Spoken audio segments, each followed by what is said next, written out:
কথা বলতেছিলাম এই জীবনের পরিবর্তন না হওয়ার কারণ কি? ডাক্তার বললো যে এত যে মোটা হয়েছো, খাবার কি খাও? খাবার কি খাও? তো ফ্যাট মানুষটা বলছে, স্যার সকালবেলা হলে আমি 8টা রুটি খাই। ডাক্তার বলছে সর্বনাশ, আরে সকাল হলে 8টা রুটি খায়। ডাক্তার মনে মনে ভাবলেন দুপুর বেলা হতে অনেক দেরি, তাই মনে হয় বেশি খিদা পাবে আর বেশি খাবে। জিজ্ঞেস করলেন দুপুর বেলায় কটা খাও? বলছে 8টা খায়। বলে রাত্রে কটা খাও? বলছে 8টা খায়। আপনারা সব বুদ্ধিজীবী জ্ঞানী মানুষ বসে আছেন, হিসাব করে বলুন তো, 3 8 রুটি হিসাব করে বললেন তো? হিসাব, হিসাব আমার মুখ দিয়ে বাইরে গেল হিসাব। আর আল্লাহ পাকও বলছেন, কি বলছেন? আলিয়াউমা তুদা কুল্লু নাফসিন বিমা কাসাবাত লা যুলমাল ইয়াওম ইন্নাল্লাহা সারিউল হিসাব। কি খেয়েছো? কোথা থেকে ইনকাম করেছো? কিভাবে চলেছো? হিসাব লাগবে না লাগবে না মিয়া? এই হিসাব লাগবে না লাগবে না? আমি পারছি না অত বুঝাতে ভাই।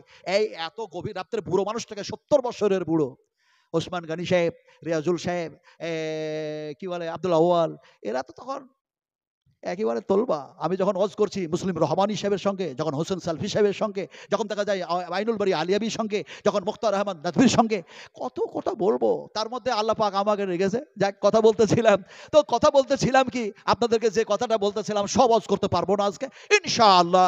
ইনশাআল্লাহ আল্লাহ পাক কখনো যদি নিয়ে আসে আর মূল্যবান সময় যদি আনা হয়, যথাযথভাবে আলোচনা করব। শুধু করব না, আমল করার চেষ্টা করব। বলুন ইনশাআল্লাহ। আলোচনা কি করছিলাম? এখন দেখা যায় আপনারা হিসাব করে বললেন কটা রুটি বললেন যেন? 24টে। ডাক্তার বললেন তুমি 24টা রুটি খাও তো? বলেছি হ্যাঁ। তো ডাক্তার বললেন তোমাকে ঔষধ দিব, পরামর্শ দিচ্ছি সর্বপ্রথম খাবারের অঙ্কটা কমায় দাও। স্যার খাবো কটা আর কমাবো কটা? ডাক্তার বললেন 24টার মধ্যে 12টা খাও আর 12টা বাদ দাও। শুধু 12টা রুটি খাই, তারপরও পরিবর্তন নেই। দ্বিতীয়বার আবার ডাক্তারের কাছে গিয়েছে, যে অনয় বিনয় করে বলল স্যার কোনো পরিবর্তন নাই, আপনার কথা শুনেছি, শরীরটা যেমনকার তেমনি মোটা আর ফ্যাট হয়ে আছে, কষ্ট যেন হতেই আছে, অসুবিধা যেন হচ্ছে, ফলে আপনি দয়া করে আমাকে যেন ভালো করে পরামর্শ দেন, ঔষধ দেন। সামথিং কিছু ঔষধ দিল। আর যেন ডাক্তার বলল ওই যে 12টা রুটি খাচ্ছ ওর মধ্যে থেকে 6টা রুটি আরো কমাইয়া দাও। মানুষের যদি সেক্স বেড়ে যায়, মানুষের মেজাজ যদি কন্ট্রোল না থাকে, আমি কি সেই হাদিসগুলো একটা একটা করে এখন বয়ান করব? খাবার কমাতে হবে, রোজা রাখতে হবে, সবুর করার জন্য পানি পান করতে হবে, উজু করতে হবে, রাগ ঘন্টা হলে শুয়ে যেতে হবে, সেই হাদিসগুলিকে বয়ান করব? সময় নেই আমার হাতে। এখন দেখা যায় ডাক্তার বললেন ওই 12টার মধ্যে থেকে আরো 6টা কমিয়ে দাও। 6টা রুটি যেন খেলো, তারপরও শরীরের পরিবর্তন নেই। তৃতীয়বার ডাক্তারের কাছে গিয়ে বলছে স্যার, জোরহাপ করে বলি স্যার আমাকে ভালো করে পরামর্শ দেন, আমার শরীরের কোনো পরিবর্তন হয় নাই। ডাক্তার বললেন খাচ্ছ কয়টা? বলে আপনার সাজেশন অনুযায়ী মাত্র 6টা রুটি খাচ্ছি স্যার। ডাক্তার বলে সত্য কথা বলো, সত্য কথা। আমাদের দেশে একজন কি প্রাইম মিনিস্টার আছে, প্রধানমন্ত্রী, ওর নামটা কি ভালো জানো? হ্যাঁ, আমি ওটা বলবো না। কেটলিওয়ালা, কেটলি, হ্যাঁ কেটলিওয়ালা, চাওয়ালা, চাওয়ালা, চাওয়ালা। আয় আয় আয়, এই এক সময় বলছে হাতের তালি বাজাও, হাতের তালি বাজাও, থালি বাজাও, করোনা থেকে বেঁচে যাবে। বলছে ভ্যাকসিন নিয়ে নাও, রোগ থেকে বেঁচে যাবে। এ এত বড় খ্যাপা, হাই রে খ্যাপা। হ্যাঁ, খ্যাপা ভাষা বুঝেন তো ভাই আপনারা? আরে মুর্শিদাবাদের মানুষ জিন্দাবাদ। এই জায়গাতে 80%-এরও বেশি মুসলিম বাস করে। আলহামদুলিল্লাহ পড়বেন না? এটা জন্য আলহামদুলিল্লাহ। আমি ভারতবর্ষের কোন জায়গায় না দেখলাম। সেদিন আমি ত্রিপুরায় ছিলাম, তারপরে দেখি যেন দেখা যায় এমনি করে আলিপুর দুয়ারে ফালাকাটা বক্তব্য রাখলাম, বাংলাদেশ বর্ডারে, আলহামদুলিল্লাহ। তো ওখানেও দেখছি বাংলাদেশ, আপনাদের মুর্শিদাবাদের মানুষ।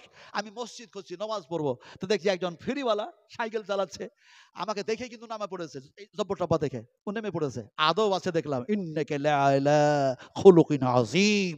রাসূল কারীম সাল্লাল্লাহু আলাইহি ওয়াসাল্লামকে আল্লাহ পাক উত্তম আখলাক দান করেছিলেন। উম্মতের মধ্যে সেই আখলাক যদি না থাকে আমরা উত্তম উম্মত হই কি করে? এখন দেখা যায় নেমে পড়লেন, আমি একে সালাম দিলেন, আমি বললাম ওয়া আলাইকুমুস সালাম ওয়া রাহমাতুল্লাহি ওয়া বারাকাতুহু। ভাই মনে তো হচ্ছে আপনি মুর্শিদাবাদের মানুষ। আমাকে বলছে হুজুর আপনি চিনলেন কেমন করে? আমি শেষ পর্যন্ত বললাম ইমাম শাফিঈ রাহমাতুল্লাহ আলাইহির একটা ঘটনা তুলে ধরেছিলাম, ইমাম মালিকের একটা ঘটনা তুলে ধরেছিলাম। আজকে আমার হাতে অত সময় নেই, আমি বলবো না। ওকে বললাম চিনলাম আপনি ফ্রি করে বাড়াচ্ছেন এইভাবে, আপনার বাড়ি কোথায়? বলে ভগবানগোলা। বলে ভগবানগোলা কোন জায়গা? বলে হুজুর আপনি অত চিনবেন না। আমি বললাম বলুন তো গ্রামের নাম। উনি বলছেন আমার গ্রামের নাম হচ্ছে বাগডাঙ্গা, বাগডাঙ্গা। ওকে তখন আমি ঘুরিয়ে জিজ্ঞেস করলাম রামবাগ একটা জামে মসজিদ আছে, ওটা কি আপনি চিনেন? একবারে বাজারের ভিতরে। এ দেখছে নকশা পর্চা সব বলছে, তার মানে এ বুড়ো মানুষটা অত বুড়ো নয় যত বুড়ো আমি ভাবছি। আপনারে বলি, বুড়ো মানুষের দোয়া কবুল হয় না, যুবকদের দোয়া কবুল হয়। যুবকদের, তার মানে আপনাদের হাদিস জানা আছে, নবী সাহেব বলেছেন যৌবনকালের ইবাদত আল্লাহর কাছে খুব পছন্দনীয়। কিন্তু ওই যৌবনকালটা বুড়োরা পার করে এসেছে, ফলে দোয়া কবুল হবে কার? বুড়ো। বুড়ো বুড়ো মানুষের দোয়া কবুল হয়ে গেল। গালের চামড়া জড়সড় হয়ে গেছে, এইগুলো সব বড় বড় হয়ে গেছে, তারপরে হাতের চামড়া জড়সড় হয়ে গেছে, স্কিনগুলো কেমন কেমন হয়ে গেছে। বুড়ো মানুষ দোয়া করছে, দোয়া কবুল হয়ে গেছে, তার জন্য আল্লাহর প্রশংসা করছে। বুড়ো মানুষটা কিভাবে দোয়া করছে তিনি বলছেন, আলহামদুলিল্লাহিল্লাযী ওয়াহাবালি আলাল কিবারি ইসমাঈল ওয়া ইসহাক। যার কাছে ছেলে চেয়েছিলাম তিনি আমাকে ছেলে দিলেন, আমি সেই আল্লাহর প্রশংসা করছি যিনি আমার দোয়া কবুল করেছেন। সুবহানাল্লাহ। ছেলে চাইবো কার কাছে? এদের মনের মধ্যে মনে সন্দেহ টন্দেহ আছে, মনে খাজা বাবার কাছে চাইলে ছেলে পাওয়া যাবে। ছেলে চাইবো কার কাছে?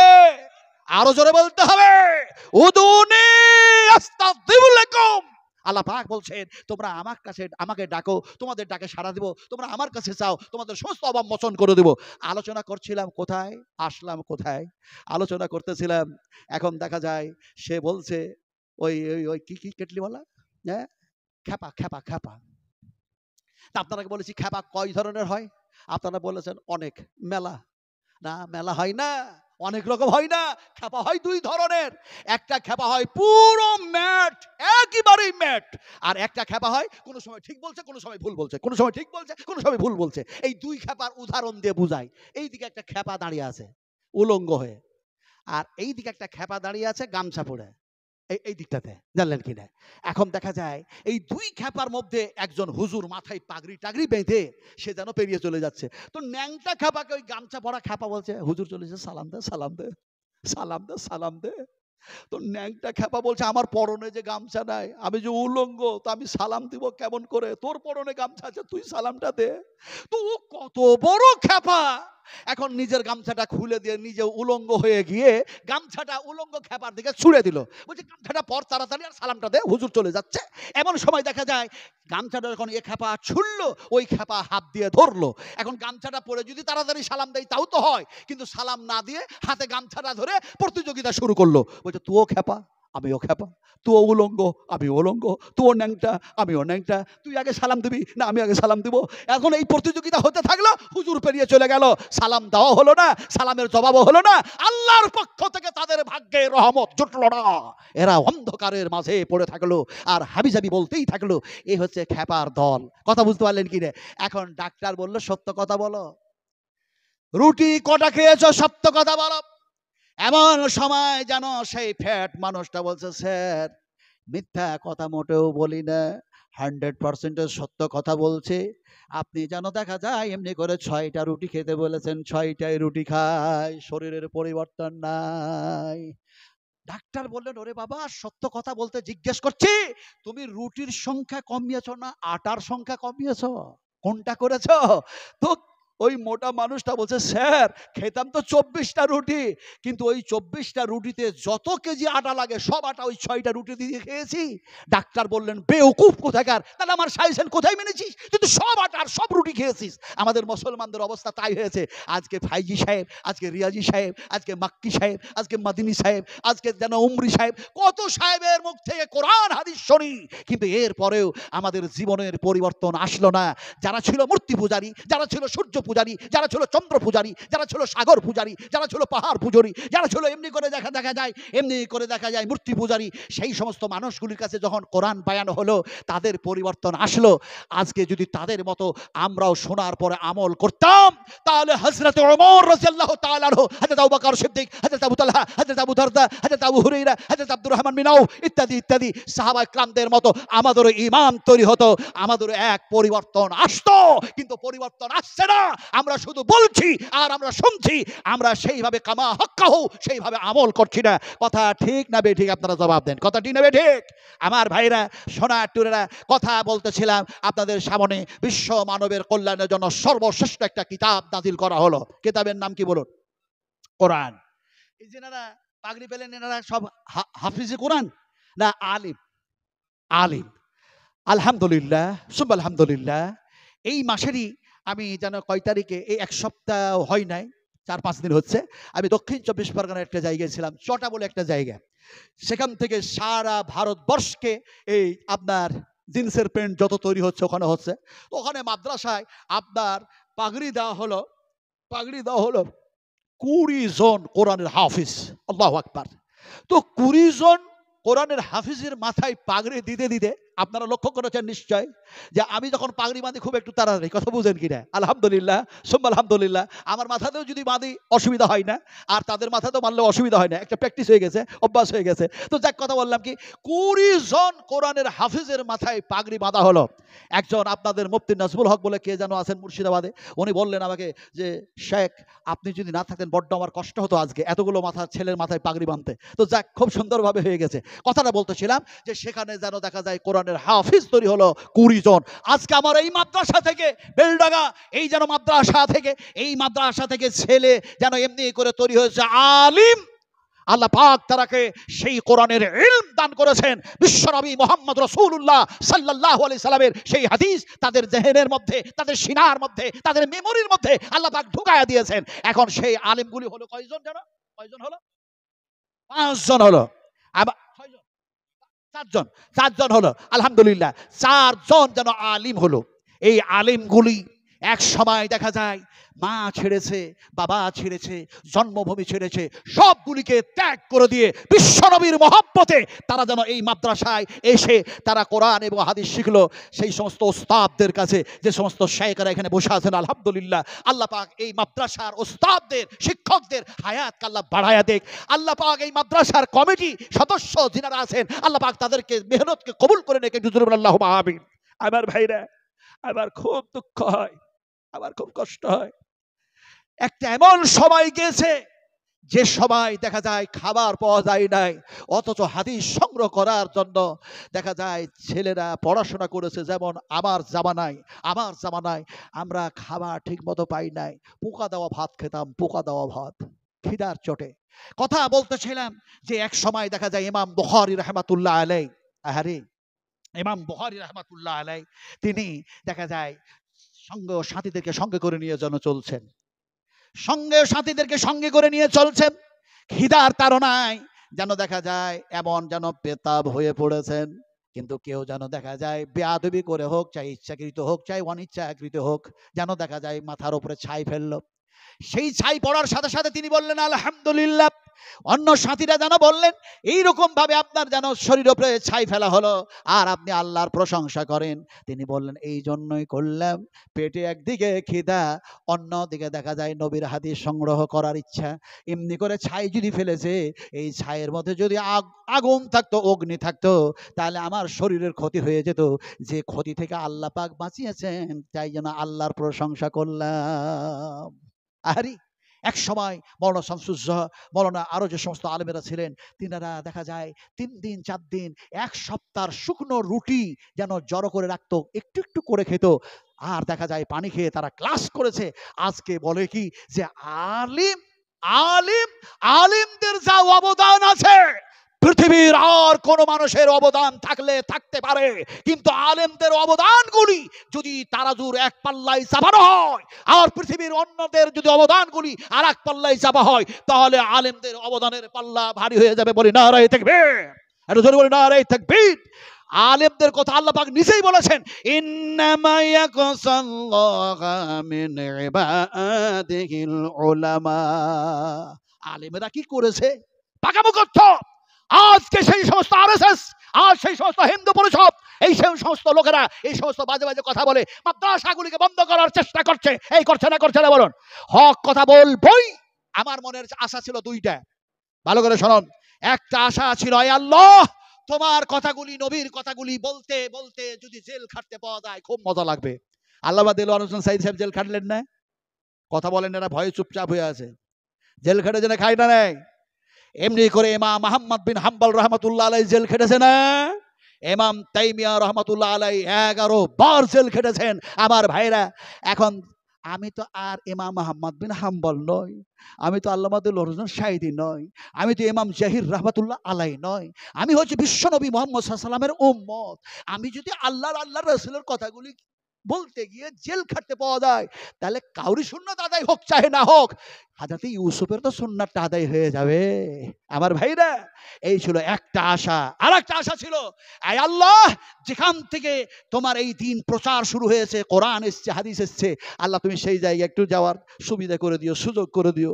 আরে জান্নাতুল বাকিয়াতে, আর যে জায়গায় নবী যে জান্নাতের মধ্যে শুয়ে আছেন, সেই জান্নাতের মধ্যে যখন ঢুকলাম, কথা বুঝেন কিনি, আল্লাহর হাবিব বলেছেন, আমার মেহরাব আর আমার মিম্বার, আমার মেহরাব থেকে আমার মিম্বার পর্যন্ত এটা হচ্ছে রিয়াদুল জান্নাহ, রিয়াদুল জান্নাহ, রিয়াজুল জান্নাহ।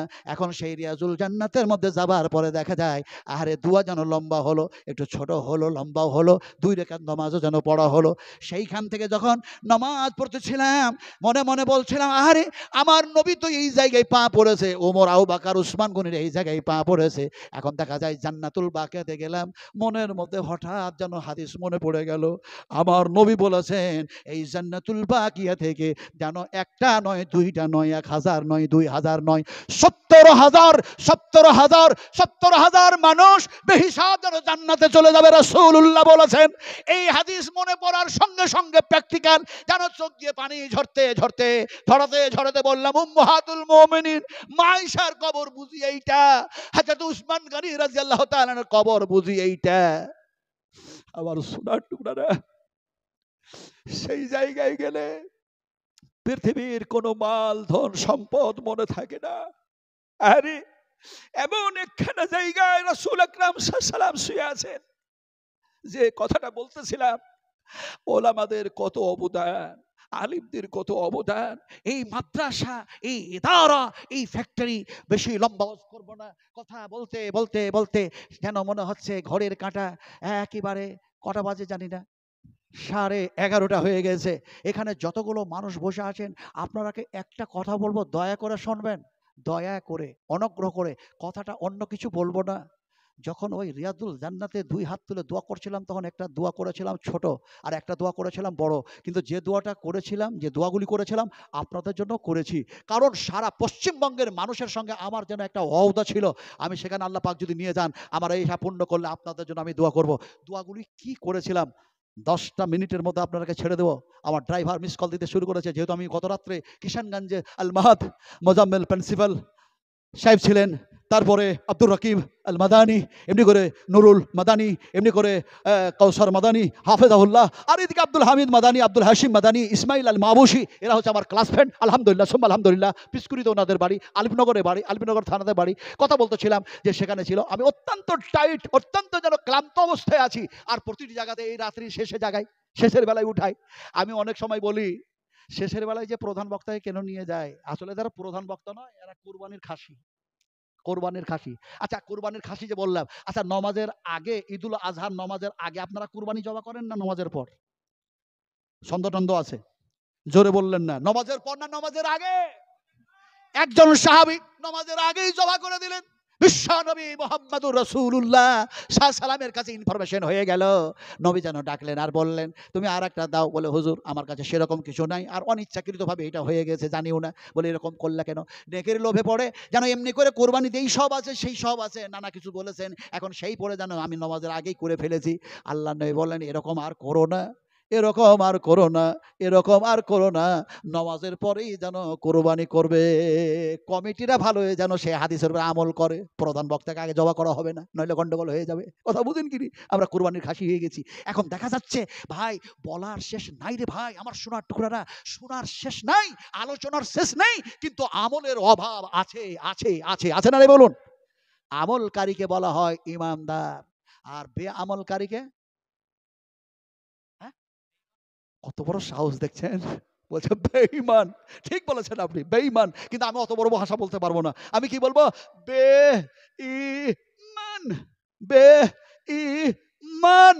আর কথা বাংলায় বেঈমান। কথা বুঝেন কি রে? এই ভাষাটা বুঝাবো কেমন করে? বুঝাই আপনাকে এমনি করে। কুরবানির সিজন এসছে, কুরবানির সিজন।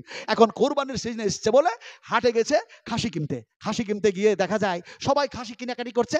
একজন যেন পুঁজিপতি মানুষ, ধনাঢ্য ব্যক্তি, ধনার্থ ব্যক্তি, পুঁজিপতি ব্যক্তি, সে যেন গেছে হাটে। হাটে যাওয়ার পরে বলছে, ভাই এই খাসির দাম কত? বলে 1,25,000 টাকা।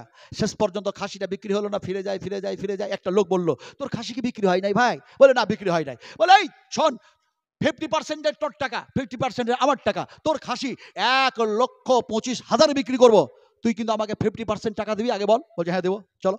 এখন চলে গেছে হাটে। যাওয়ার পরে এখন দেখা যায় দড়িলে দাঁড়িয়ে আছে আর বলছে 1,25,000, 1,25,000, 1,25,000। অন্যান্য পাইকাররা বলছে তোর খাসি তো বিক্রি হয় না, হবেও না। কিন্তু এক পুঁজিপতি গিয়ে বলছে, ভাই তোমার 1,25,000 টাকা খাসির দাম, তো খাসির মধ্যে গুণ কি আছে বলো? গুণ কি আছে? গুণ না থাকলে তুই খাসি 1,25,000 কিনবো কেন? এমন সময় তার গাড়ির ড্রাইভার, ওই পুঁজিপতি লোকটার গাড়ির ড্রাইভার বলছে, মালিক খবরদার, ওদের ওদের ধোকায় পড়বেন না, ওদের ধোকায় পড়বেন না, ওদের ধোকায় পড়বেন না। ওরা মশলা উলট পালট করে দেয়, পাইকাররা উলট পালট মশলা করে দেয়। কোনটা বুঝাবো? একটা কাক আর একটা কবিতর ধরা পড়েছে জালে, ফাঁস জালে ধরা পড়ে গেছে। কাকটাও চিৎকার করছে, কা কা কা কা কা কা কা চিৎকার করছে, আর কবিতরটা কাঁদছে। তো কবিতরটা যখন কাঁদছে তখন কাকটাকে বলছে, আর তুই কা কা করিস না, তো তোর চিৎকার শুনে ভালো লাগে না, তোর চিৎকার ভালো লাগে না, কা কা করিস না। কাকটা বলছে, তোর কান্নাও আমাকে ভালো লাগে না, তুই কাঁদছিস কেন? কবিতর বলছে, শোন, আমি হলাম হালাল, আমি হলাম বৈধ, মানুষের জন্য আল্লাহ হালাল করেছে, এই জাল থেকে বাইর করবে, আমার জবা করে দিবে আর রান্না করে যেন খেয়ে ফেলবে, আমি কামতেছি, আমি হালাল জিনিস। আর তুই তো হারাম, তোরে তেমনি করে ধরবে, ফাঁস থেকে বাইর করবে, ছেড়ে দিবে, তুই চলে যাবি। ফলে তোর কাকা ভালো লাগে না। তুই যদিও বলিস আমার কান্না ভালো লাগে না, জবাব দিলাম। কাকটা বলছে, শোন, আমি কেন কা কা করে চিৎকার করছি জানিস রে কবিতর? তোর গোস্ত যদিও হালাল হয়, মানুষের জন্য বৈধ হয়, আর আমার গোস্তটা যদিও হারাম হয়, তারপর আমি কান্না কেন করি শোনিস? ওই আলেমদের জন্য কান্না করছি, যে আলেমেরা কোন সময় ফতোয়া দিয়ে যেন কাকের গোশটাও হালাল করে দিবে। আজ চলছে না ফতোয়া? চলছে না? চলছে না? এখন দেখা যায় খাসির মধ্যে কি গুণ আছে যে তুমি 1,25,000 টাকা দাম চাইছো? তো খাসি যে বিক্রি করতেছে, ও বলছে আমার খাসির মধ্যে সবচেয়ে উত্তম গুণ হচ্ছে এইটা, খাসির ওপরে যে চাপবে মক্কা শরীফ আর মদিনা শরীফ দেখতে পাবে।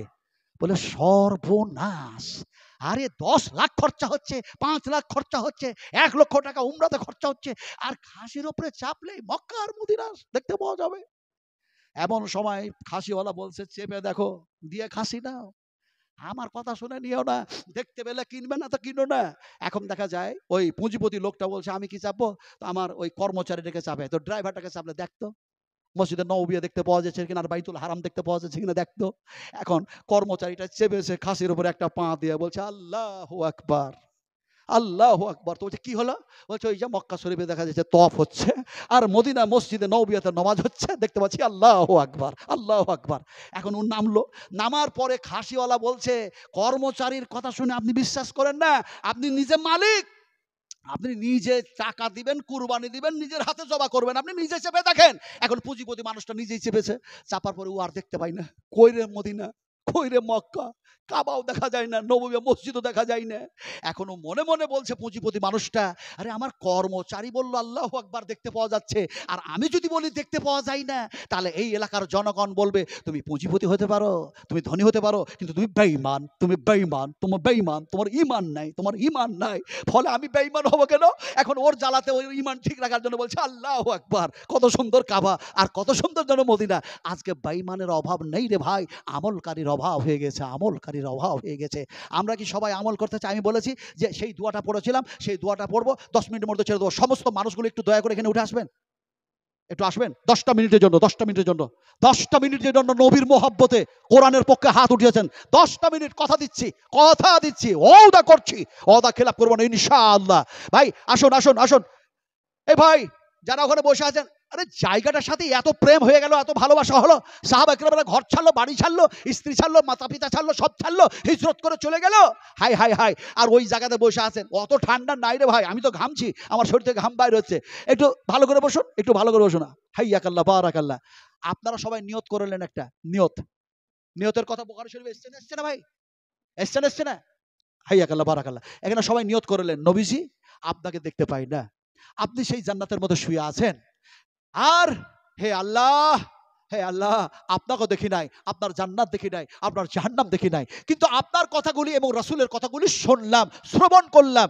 আয় আল্লাহ, আয় আল্লাহ, আমরা বড়ই যেন নাসার বান্দা, বড়ই যেন আমরা গুনাহগার বান্দা। তো এই আল্লাহ, নবীকে দেখি নাই, নবী শুয়ে আছেন মদিনায় মানওয়ারায়, কিন্তু নবীর মাদ্রাসা, নবীর কারখানা, নবীর ইদারা, নবীর যেন প্রতিষ্ঠান, এই মাদ্রাসা দেখতেছি। ফলে আমি 1,000 টাকা দিচ্ছি, ওই নবীর হাতের পানি পান করে বেহেশতে যেতে চাই, মাকামে মাহমুদের সিজদায় পড়ে সুপারিশি করবে, সেটা যাতে আমার পক্ষে সুপারিশি হয়। তাই 1,000 টাকা নবীর মাদ্রাসায় দিচ্ছি। এই নিয়তটা করে একটা মানুষ বলবেন যে আমি 1,000 টাকা লেখাচ্ছি, থাকলে দিবেন, না হয় লেখে দিবেন। বলুন, নিয়ত করে ইনশাল্লাহ বলুন 1,000 টাকা। এই হাতটা দিয়ে ইনশাল্লাহ দোয়া করব। এই হাত মুলতাজাম, মুলতাজাম হাতিম, যে সোনালী রঙের গেট, আল্লাহ চোকারটাকে ধরলাম, কি করে যে লক্ষ লক্ষ মানুষের মধ্যে আল্লাহ নিয়ে চলে গেলেন। আল্লাহ চেয়েছি 1,000, আমার সোনার টুকরা দিলেন। কত হাজার টাকা আছে? আহারে, আল্লাহ পাক বলেন কোরআনুল কারীমের মধ্যে, ওয়ামা ইয়াতাযাক্কারু ইল্লা উলুল আলবাব, জ্ঞানী মানুষ হয় তারা, জ্ঞানী মানুষ হয় তারা। এই দেখেন, এটা আবার কত হাজার টাকা আছে, এটা গুনার জন্য। হ্যাঁ, 7,000, 7,500 রেখে দেন। আর এইটা কত আছে, কত হাজার? এটা আবার কার কি মাথা গরম হলো? হাই রে, সোনার দাম এত বেশি, সোনার দাম এত বেশি, গলা থেকে খুলে সোনা দিয়ে বটে, যে চাঁদের উপর নয় রে ভাই। আরে এই সোনার মালা, এটা 1,000, আর একটা যেন এখানে 1,000, আর একটা যেন 1,000, এই টাকাগুলো ধরুন। আলহামদুলিল্লাহ, একটা চেয়েছি, আপনারা দিয়েছেন, অনেকজন দিয়েছে। এটা আবার কত হাজার আছে দেখুন, একটু দেখুন এটা কত হাজার আছে। আলহামদুলিল্লাহ। এখন দেখা যায়, এই দেখা যায় এমনি করে আরো যেন এখানে এসছে যেন 1,500 টাকা, 2,000 টাকা। আয় আল্লাহ, কি হয় তোমার বান্দারা যেন এমনি করে, নবীজি বললেন ওয়াশারিউ ইলা মাগফিরাতিম মির রাব্বিকুম, এটা 7,000, আবার 7,500, এটাও 7,500। দেখুন আলহামদুলিল্লাহ, আরো যেন দিয়েছে, আরো যেন দিয়েছে। আল্লাহ তুমি কবুল করে নাও।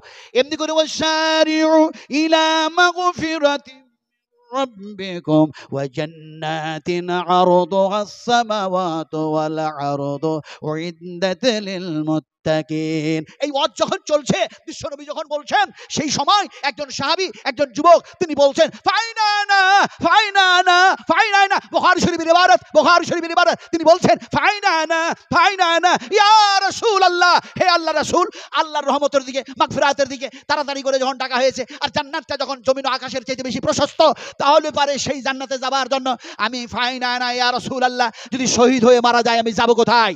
রাসূল আকরাম সাল্লাল্লাহু আলাইহি ওয়াসাল্লামের মুখ দিয়ে বাইর হয়ে গেল ক্বালা ফিল জান্নাহ, নবী বললেন জান্নাতের মধ্যে চলে যাবে।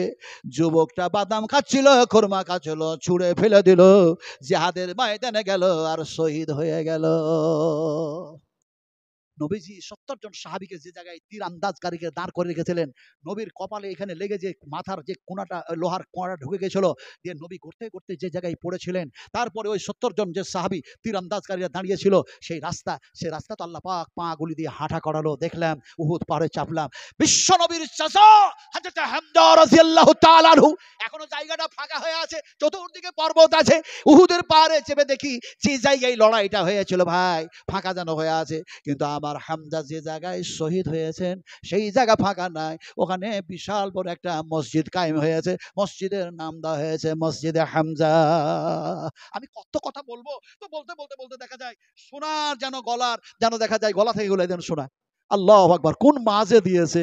আরে আল্লাহ, তুমি উম্মাহাতুল মুমিনিন মা আয়েশার সঙ্গে, মা হাফসার সঙ্গে, মা ফাতেমার সঙ্গে, মা খুদাইজার সঙ্গে, আল্লাহ তুমি এই তোমার পেয়ারা বান্দিকে জান্নাতের মধ্যে তাদের সঙ্গে তুমি প্রবেশ করাইয়া দিও। উদখুলুহা উদখুলুহা উদখুলুহা বিসসালামিন আমিন, প্রবেশ করো, এখানে যে শান্তি। এই মালাটার 1 ভরি ওজন। এখন 1 ভরি সোনার দাম প্রায় যেন 80,000 টাকা। আচ্ছা বলুন, আপনাদের কাছে কি আমি 80,000 টাকা চেয়েছিলাম? আপনাদের কাছে কি আমি 7,000, 7,500 চেয়েছিলাম? আমি কি চেয়েছিলাম? বলেছিলাম 1,000 টাকা দিন, নিয়ত করতে বলেছিলাম এইটা। এখন দিলেন যেন দেখা যায় 80,000, কেউ 7,500, 7,500 করে, 2,000, 2,000, 1,000 করে, এটাকে দিল যেন ডাক্তার আব্দুল হক। আল্লাহ, কি কঠিন ব্যাপার তো। সেদিন চড়াতে দেখছিলাম, কেউ বলছে 2 লাখ, কেউ বলছে 1 লাখ, কেউ বলছে 50,000, কেউ বলছে 60,000। ওখানে আমি 7 বৎসর ধরে কন্টিনিউ নিয়ে যাচ্ছে আলহামদুলিল্লাহ। এবারও আছে।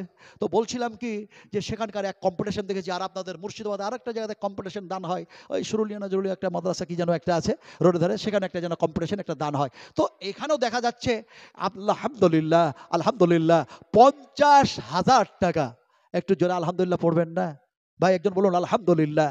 50,000। আহারি, এই মানুষগুলি শুনে কোরআন, বুঝে কোরআন হাদিস শুনে বুঝে, আর আহারে যদি এই মাদ্রাসার শত্রুরা মাদ্রাসা বন্ধ করতে চায়, আল্লাহ আমাদেরকে দিয়েছেন ধন মাল, আমাদেরকে বানিয়েছেন পুঁজিপতি, ফলে আমরা কেন আমাদের টাকাগুলি নবীর মাদ্রাসায় দিব না, আর নবীর হাতের পানি পান করে বেহেশতে কেন যাব না? কেন এরকম হয়? মনের মধ্যে সেই আশা তৈরি করে আমার ভাই যেন দিয়েছেন এমনি করে যেন 50,000 টাকা। একটু জোরে বলুন আলহামদুলিল্লাহ। 50,000 টাকার দাতা বলি মারহাবা, আহলান সাহলান, মারহাবা মারহাবা। এমনি করে যেন এমন একজন মহিলা 80,000 টাকা দান করলেন, সোনা দিলেন, তাকেও যেন বলি মারহাবা, আহলান সাহলান, মারহাবা মারহাবা। আল্লাহর কাছে দোয়া করি, আমি দোয়াটা দিব, ডেকে যে বসালাম, আপনারা যে দান করলেন, আমার উদ্দেশ্যটা হচ্ছে দোয়াটা সেই দোয়া দিব যে দোয়া রাসূলুল্লাহ সাল্লাল্লাহু আলাইহি ওয়াসাল্লাম যখন দিচ্ছিলেন, একটা বুড়ি মেয়ে এসে একটা চাদর দিলেন, রাসূলের শরীরটা ছিল ফাঁকা। আমি সে হাদিস ঘটনা বয়ান করব না। একজন দানো দিল দুম্বা, একজন উট দিল, খেজুর দিল, দুধ দিল, নানা জন নানা কিছু দিতেন। রাসূলুল্লাহ ওই সময় দুয়াটা কি দিতেন? ওই দুয়াটা ইমাম বুখারী রাহমাতুল্লাহ আলাইহি বুখারী শরীফের মধ্যে কোট করে দিয়েছেন। ওই দুয়াটা এখন নবী তো আর দেবে না, কিন্তু নবী বলেছেন আমার পরে যারা থাকবে তারা যেন এমনি করে, যারা কোরআনের চিন্তা ভাবনা, কোরআনের গবেষককারী হয়, কোরআনের রিসার্চকারী হয়, ইসলাম নিয়ে যেন প্রচার প্রসার করে, ও মানে হাসানু কাওলাম মিম্মান দা ইলাল্লাহ, এই ধরনের মানুষগুলি তারা যেন সেই দোয়া দিয়ে দিবে। আল্লাহ নবী আরো বললেন পিতা মাতার দোয়া কবুল হয়, মাজলুম মানুষের দোয়া কবুল হয়, হাকিকাত যদি সত্যিকারী মুসাফির হয় তারও দোয়া কবুল হয়ে যায়। ওই দোয়াটা আমি দেবো ইনশাআল্লাহ। নবী সাহেব যে দোয়াটা দিয়েছেন ওই দোয়াটা আপনাদেরকে দেওয়ার জন্য ডাকলাম। জি হ্যাঁ।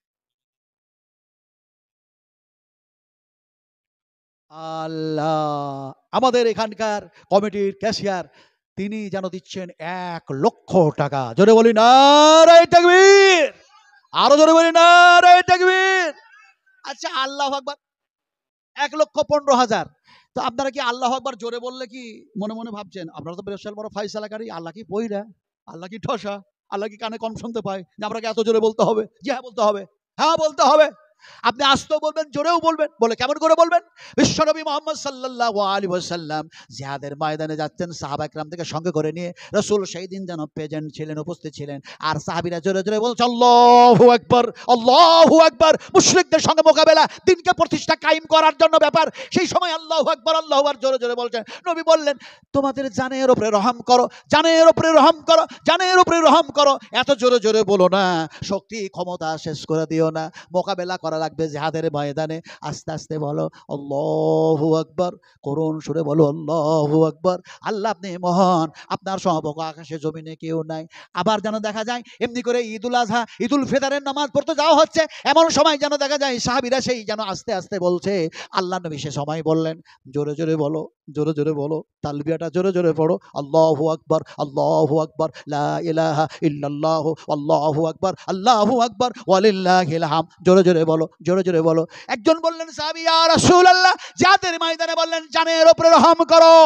আস্তে বলো, আজকে কেন জোরে আপনি বলতে বলেন? বিশ্ব নবী বললেন সাহাবীরে আজকে এই জন্যই জোরে জোরে বলতে বলি, আজকের রাত্রে যেন বাজেট পাস হয়ে গিয়েছে, আল্লাহ পাক তোমরাকে ইনাম দেবে, প্রাইজ দেবে। সেই প্রাইজ নেওয়ার জন্য ঈদগাহের ময়দানে যাচ্ছ, আর তোমরা জোরে জোরে বলো। এমন সময় নবী বললেন এমনি করে গাছ, এমনি করে পাহাড়, এমনি করে পর্বত, এমনি করে ঘাস, এমনি করে যত আছে তারা শুনবে, আর কিয়ামতের মাঠে তোমাদের হয়ে আল্লাহর সামনে সাক্ষী দেবে। ইয়াউমাইদিন তুহাদ্দিসু আখবারাহা। তো 1,15,000 টাকা দেয়, 80,000 টাকা দেয়, 50,000 টাকা দেয়, 7,500 করে টাকা দেয়, এমনি করে 2,000 করে টাকা দেয়।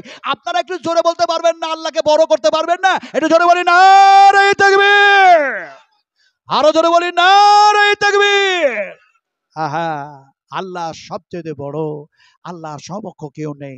এবার দোয়াটা দিব, দোয়াটা দিব, কিন্তু এখানে যতগুলো মানুষ বসেন জানি না কে কে দিল না দিল। আপনাদের কাছে মনে হয় নয় জিলাপি টিলাপি খেয়ে শেষ করতেছেন নাকি ভাই? 100 করে টাকা দেন তো আমার হাতে, 100 করে আছে, দেন। হাই রে, যখন সাফা মারওয়া সাই করছি, এমনি করে ঢুকবেন, এমনি করে ঢুকলেন আর বললেন ইন্নাশ শাফা ওয়াল মারওয়াতা মিন শাইরিল্লাহ ফামান হাজ্জাল বাইতা বিতামারা ফালা জুনাহা। যখন ঢুকে আবার ঘুরে যান এইদিকে, কাবা ঘর দেখতে পাবেন, আর সাফা মারওয়া পাহাড়ও দেখতে পাবেন। কিন্তু ওপরে চলে গেলে, মিডিলে গেলে দেখতে পাবেন না, আর তার উপরে গেলে দেখতে পাবেন না। এবার চলে গেলেন, চলে যাওয়ার পরে এবার কাবার দিকে মুখ করে যেন হাত তুলবেন, আল্লাহু আকবার, বিসমিল্লাহ, আল্লাহু আকবার, আল্লাহু আকবার দিয়ে হাত তুলে দোয়া করলেন। এবার সাফা মারওয়া সাই করতে লাগলেন। আল্লাহ পাক যেন বলেন, এই সাফা আর মারওয়া, এই পাহাড় হচ্ছে আমার নিদর্শন বলি, এটা হচ্ছে নিদর্শন বলি, এটা হচ্ছে নিদর্শন বলি। ফলে যেন এর মধ্যে যারা সাফা মারওয়া সাই করে, আল্লাহ পাক বলছেন এরাকে আমি নিষ্পাপী বানায়া দিই। এমনি করে দেখা যায়, আলহামদুলিল্লাহ, এমনি করে দেখা যায়, জানে, এমনি করে দেখা যায় যে এই মানুষগুলি যখন এমনি করে দরাদরি ছোটাছুটি সাফা মারওয়া সাই করলো, ঠিক যেমন একটা বাচ্চা আজকে জন্ম নেয়, কোনো গুনাহ থাকে না, পাপ থাকে না, সেই ধরনের সেই মানুষটাও যেন এমনি করে নিষ্পাপী হয়ে যায়। আল্লাহ পাক আমি যাকে নিষ্পাপী করে দিই, গুনাহগুলি খণ্ডন করে দিই। মাফ করার মালিক, একটু জোরে বলেন কথা, মাফ করার মালিক আর ক্ষমা করার মালিক যদি আল্লাহ হয়, সাজা দেওয়ার মালিক কে? আস্তে করে বললেন কেন? فأخذتهم فكيف كان عقاب إن العرض لله يورثها من يشاء من عبادي والعاقبة للمتقين।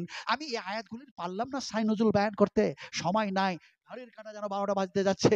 আমার ভাইয়েরা, ড্রাইভারও বারবার মিস কল দিচ্ছে, বলো না আগামীকাল, আগামীকাল সেখানেও দেখা যায় এমনি করে যেন বিশাল এক মাদ্রাসা, সেই আপনার এমনি করে মালদা ডিস্ট্রিক্ট বদরুদ্দোজান নদভী সাহেব সেখানে আমাকে বলেছেন যে বুড়ো হয়ে গেলেন, আমার বাপের সাথে জালসা করতে করতে বুড়ো হয়ে গেলেন, কিন্তু দেখছি কোনো রকমের অভাব নেই, বলার মধ্যে অভাব নেই, গলার কণ্ঠস্বরে অভাব নেই, বুঝাবার অভাব নাই। আলহামদুলিল্লাহ, হাইয়াকাল্লাহ, বারাকাল্লাহ, জাযাকুমুল্লাহু খাইরান জাযা, হাসানাল জাযা। আল্লাহুম্মা ইগফির লাহু ওয়াফিহি ওয়াফু আনহু ওয়াকরিম নুজুলাহু ওয়াসসি মাদখালাহু ওয়াগসিলহু বিল মাই ওয়াস-সালজি ওয়াল বারদ। ربنا وادخلهم جنة عدن التي وعدتهم ومن صلح من آبائهم وأزواجهم وذرياتهم إنك أنت العزيز الحكيم। আপনারা আমিন আমিন করছেন না কেন? দোয়া পড়ছি, বলুন আমিন, আরো জোরে আমিন। তারপরে যে দোয়াটা নবী সাহেব বলেছিলেন সেই দোয়াটা বলছি, খালি আমিন আমিন বলতে থাকুন।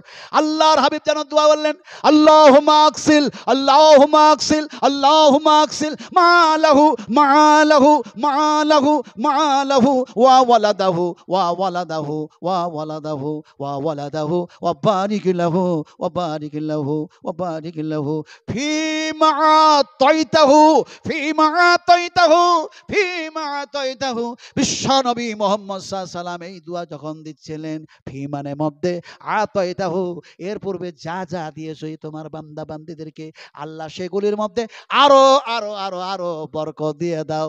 নবীর দোয়া কবুল হয়ে গেল। যে সাহাবী সবচেয়ে ধনী, গরিব ছিলেন, সে ধনী হয়ে গেল। ঘটনা বলার সময় নেই আমার হাতে। আমার ভাইরা, সেই দোয়াটা আমি দিলাম, একটু প্রাণ থেকে সিনার মধ্যে থেকে বলুন আল্লাহুম্মা আমিন। আরো ভালো করে আল্লাহুম্মা আমিন। গায়রিল মাগদুবি আলাইহিম ওয়ালাদ-দাল্লিন।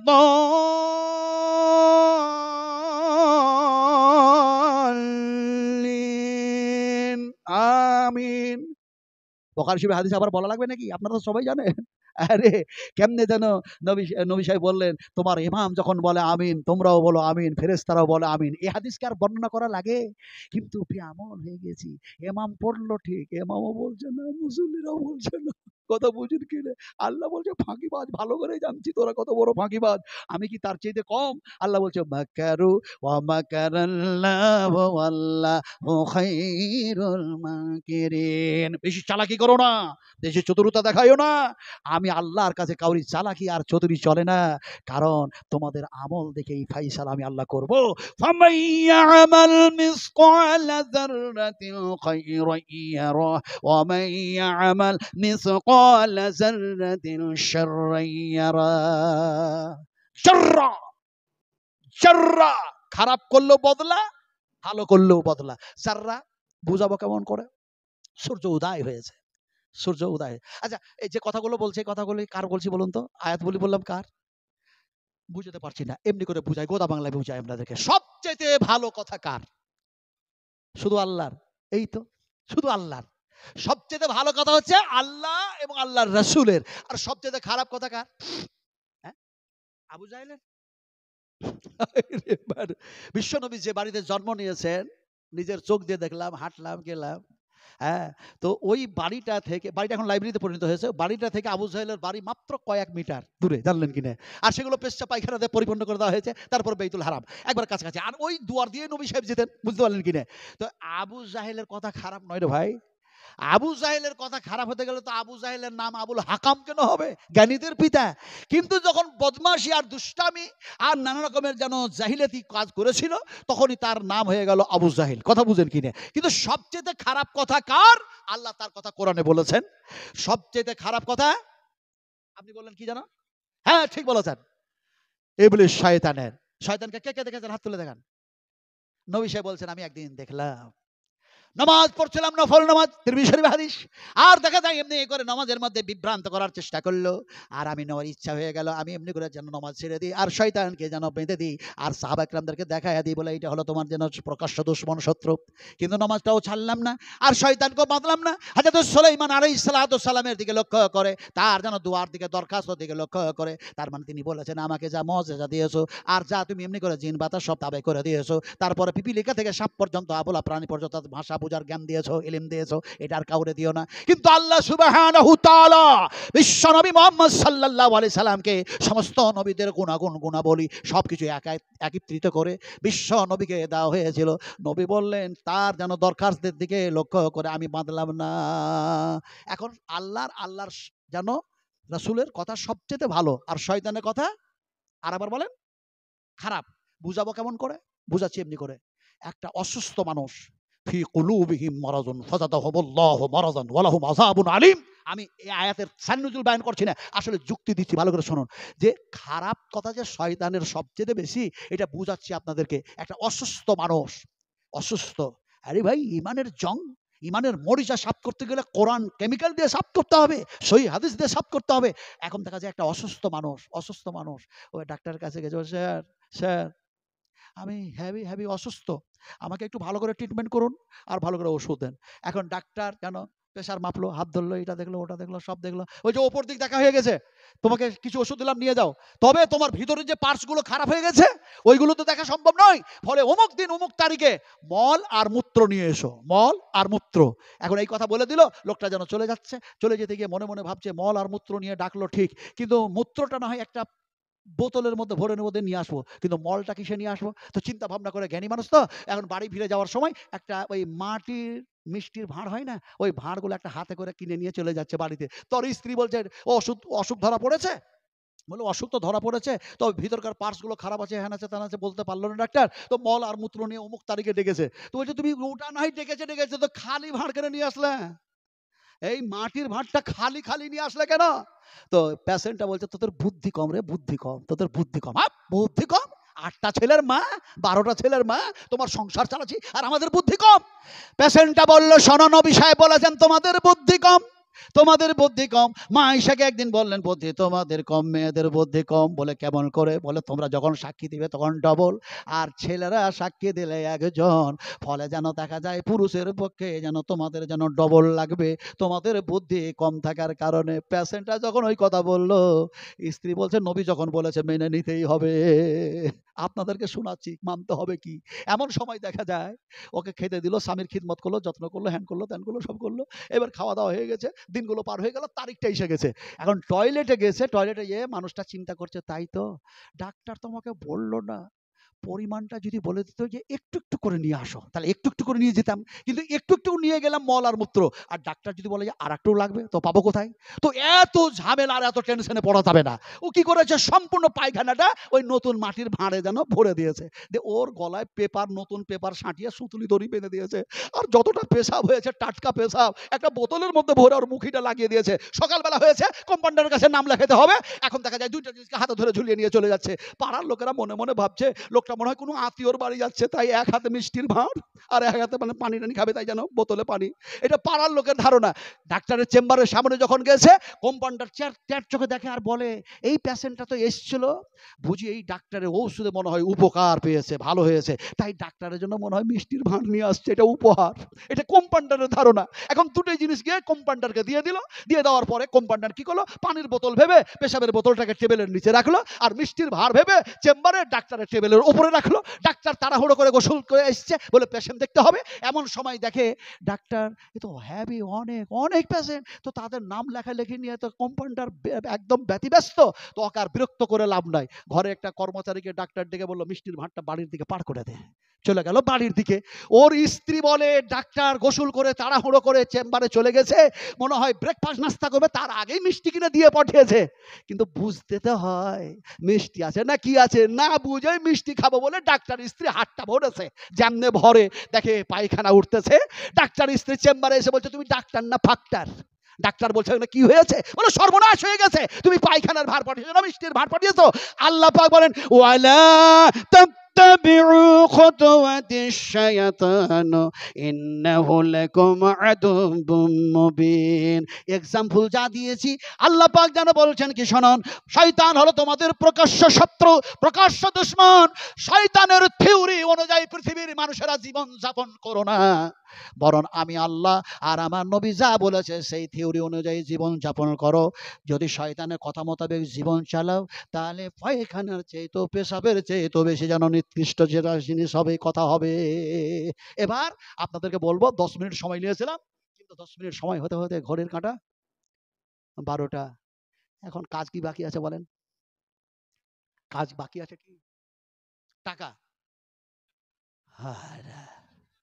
আরে ভাই, বাকি আছে। 12টা পর্যন্ত রাত জাগলাম, 1টা পর্যন্ত রাত জাগলাম, তারপরে ফজরের নামাজ নাই। হায় হায় হায় হায়, মুনাফেক মুনাফেক, ফজরের নামাজ জমাতে নাই, বক্তার নামাজ নাই। আমি অনেক বক্তার কথা বলি না, বক্তা শুধু বলেছি, মুকাররির বলেছি, বহু বচন শব্দ ব্যবহার করি নাই। বক্তা দেখা যায় ঘুমায়, তারে বলি, কেন নামাজ পড়তে কি হবে না? বলে, রাত জেগেছি, নবী সাহেব বলেছে যখন ঘুম ভাঙবে তখন নামাজ পড়ে নাও। ওরে বাপরে, কত বড় হাদিস জানে ও, কত বড় হাদিস, হ্যাঁ, কম বড় হাদিস জানে। কথা বলতেছিলাম, রাত্রি 12টা হয়ে গেছে। মাদ্রাসার জন্য তিল তিল শরীর রক্ত থাকা পর্যন্ত দান করবেন, কিন্তু এখানে যতগুলি মানুষ বসে আছি, ফরজ নামাজ ছেড়ে দিব না, জমাতের নামাজ পড়বো। একবার বলতে হবে ইনশাআল্লাহ। পড়বেন তো? পড়বেন তো? খবরদার ঘুমায়া নামাজকে যাই করবেন না, নিজের আমল বরবাদ আমরা করবো না, বলুন ইনশাআল্লাহ। লাস্ট হাদিস বলে আমি শেষ করবো। বারবার আমাকে ড্রাইভার মিস কল দিচ্ছে, আসছি ভাই আসছি, দাঁড়ান দাঁড়ান। নাসিরউদ্দিন আলবানী ছিলেন একজন, কিন্তু আমার ড্রাইভারের নাম হচ্ছে নাসিরউদ্দিন, আর ভাবনা থেকে এসছে নাসিরউদ্দিন। যার বাড়িতে ছিলাম, বলো না, কথা বোঝেন কিনা। উনি বলেন, এই এলাকাতে আসলে আমার বাড়িতে থাকতে হবে। ওনার বাড়িতে আমি প্রায় 2 ঘন্টা থেকে 2.5 ঘন্টা রেস্ট নিচ্ছিলাম, আলহামদুলিল্লাহ। আর নাস্তা পানি যথেষ্ট পরিমাণে করেছেন, যার জন্য এই মাদ্রাসার আমি একটু পানিও খাইনি এখন পর্যন্ত।